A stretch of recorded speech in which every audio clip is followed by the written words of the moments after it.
पंचकर्म एक समय था जब लोगों को इसके बारे में पता नहीं था और अब धीरे धीरे पता चल रहा है। साथ में जटिल से जटिल बीमारियों जैसे cancer, liver failure, kidney failure, लकवा आदि बीमारियों में इलाज करवाकर लोग रोग मुक्त हो रहे हैं। दूसरे देशों से हमारे देश में हर वर्ष लाखों लोग अपने अच्छे स्वास्थ्य के लिए पंचकर्म चिकित्सा करवा कर जाते हैं।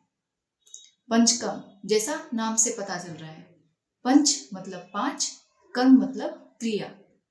शरीर शोधन की ऐसी 5 क्रियाएं जिससे शरीर में दूषित दोष मतलब इम्प्योरिटीज और टॉक्सिन्स को शरीर के नजदीकी मार्ग से बाहर निकाल दिया जाता है।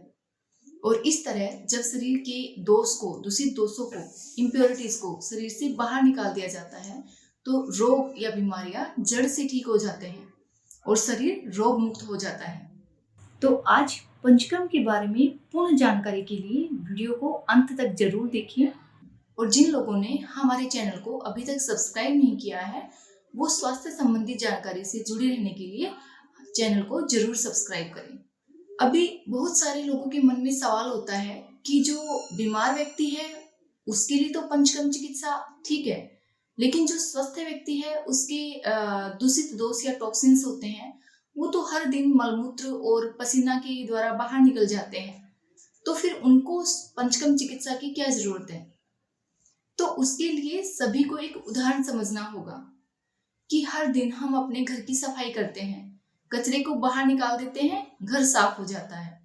लेकिन जब किसी त्योहार पे जैसे होली या दिवाली पर हम सफाई करते हैं तो हर दिन के कचरे के अलावा बहुत सारा कचरा निकलता है, क्योंकि उस दिन हम अपने घर के दीवारों को, कोने कोने से सामान को हटाकर और कपड़े से घर के सभी सामान को अच्छे से धूल मिट्टी हटाकर साफ करते हैं।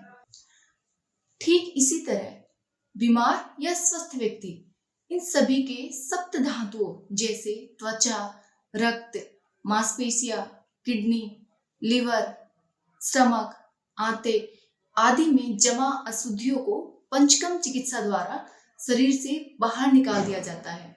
और इस तरह जो व्यक्ति अपने शरीर की पंचकर्म चिकित्सा से शुद्धि करवाता है वो अपने जीवन की कम से कम 10 से 15 वर्ष और अधिक बढ़ाता है और बिना किसी रोग के स्वस्थ और खुशहाल जीवन जीता है।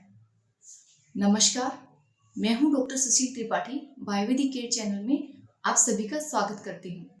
देखिए, आयुर्वेद में 2 तरह की चिकित्सा बताई है, एक समन चिकित्सा, दूसरी शोधन चिकित्सा। जब आपको कोई बीमारी होती है तो दवा दे दी जाती है, बीमारी के लक्षण शांत हो जाते हैं, इसे ही समन चिकित्सा कहा जाता है। लेकिन जब शरीर में अशुद्धियां इतनी ज्यादा बढ़ जाती है कि बार बार बीमारी होती रहती है तो ऐसी स्थिति में उन अशुद्धियों को शरीर से बाहर निकालना बहुत जरूरी होता है। तो ऐसी चिकित्सा को शोधन चिकित्सा कहा जाता है और उसे ही पंचकर्म चिकित्सा कहा जाता है। अब सबसे पहले हम जानेंगे कि पंचकर्म की वो 5 क्रियाएं कौन कौन सी हैं, उनको किस किस बीमारी में उपयोग किया जाता है और स्वस्थ या बीमार व्यक्ति उनमें कब किया जाता है। तो वो 5 क्रियाएं हैं वमन, विरेचन, वस्ति, नश्य और रक्त मोक्षण। पहला है वमन कर्म। दूषित कफ दोष को मुख मार्ग द्वारा उल्टी करवाकर बाहर निकालना वमन कर्म कहलाता है और इसको कफ प्रधान रोगों जैसे मोटापा, cholesterol, heart disease, infertility, allergy, दमा आदि बहुत सारे रोगों में उपयोग किया जाता है। स्वभावतः वसंत ऋतु मतलब फरवरी से मार्च के समय में हमारे शरीर में कफ दोष बढ़ता है, मतलब प्रकोपित होता है। तो वसंत ऋतु में स्वस्थ व्यक्ति को भी अपने कफ दोष को बैलेंस मतलब संतुलित करने के लिए वमन कर्म करवाना चाहिए और रोग के अनुसार चिकित्सक की सलाह से वमन कर्म कभी भी किया जा सकता है। दूसरा है विरेचन कर्म। दूषित पित्त दोष को गुद मार्ग द्वारा दस्त लगाकर बाहर निकालना विरेचन कर्म कहलाता है और इसको पित्त प्रधान रोगों जैसे एसिडिटी, सभी प्रकार के स्किन डिजीज, लिवर डिजीज, बाल झड़ना, बाल समय से पहले सफेद होना, हाथ और पैरों में जलन रहना, जरूरत से ज्यादा भूख और प्यास लगना, ऐसे बहुत सारे पित्त रोगों में विरेचन कम किया जाता है। और स्वभावतः शरद ऋतु में हमारे शरीर में पित्त दोष की वृद्धि होती है। इसलिए स्वस्थ व्यक्ति भी शरद ऋतु में मतलब सितंबर अक्टूबर के महीने में विरेचन कर्म करवाकर अपने पित्त दोष को संतुलित कर सकते हैं।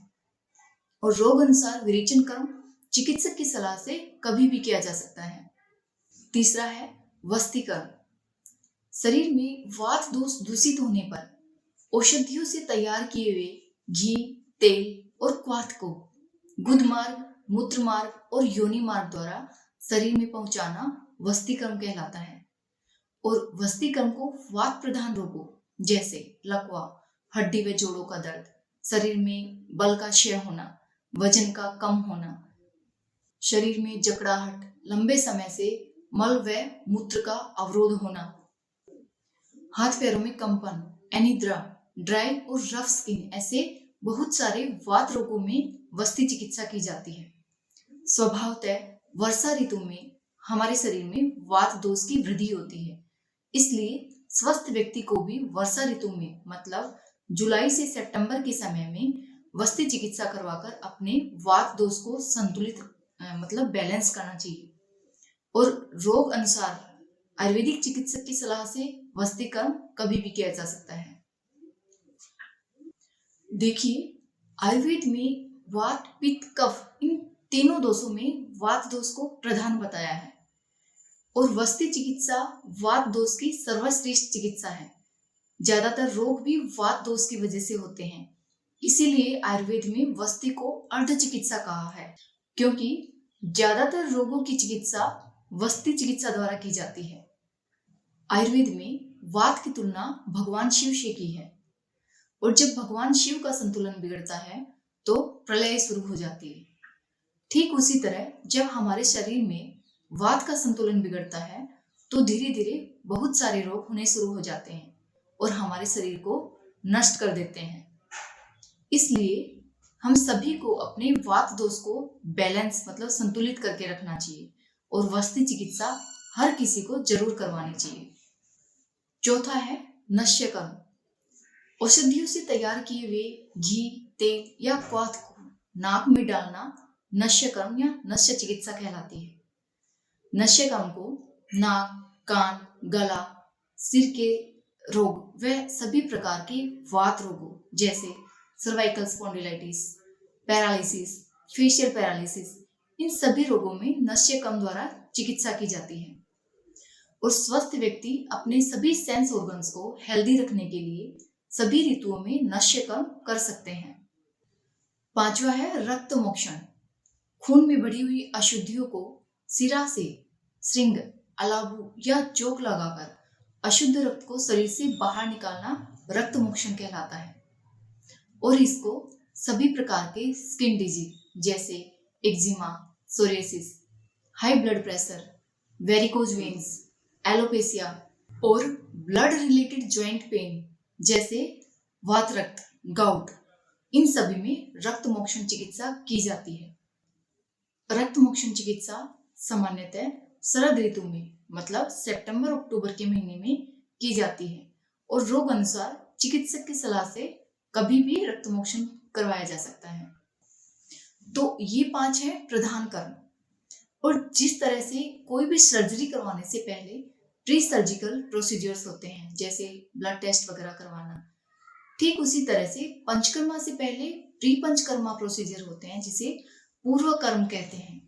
और वो पूर्व कर्म है स्नेहन और स्वेदन। स्नेहन 2 तरह से किया जाता है, अभ्यंतर और बाह्य। अभ्यंतर स्नेहन में औषधियों से तैयार किए हुए घी और तेल को पिलाया जाता है। और बाह्य स्नेहन, इसमें शरीर पर औषधियों से तैयार किए हुए तेल से मालिश की जाती है। दूसरा है स्वेदन, मतलब शरीर को बाहर से गर्माहट पहुंचाना, जिसमें स्टीम या किसी अन्य तरीके से गर्माहट पहुंचाकर पसीना लाया जाता है।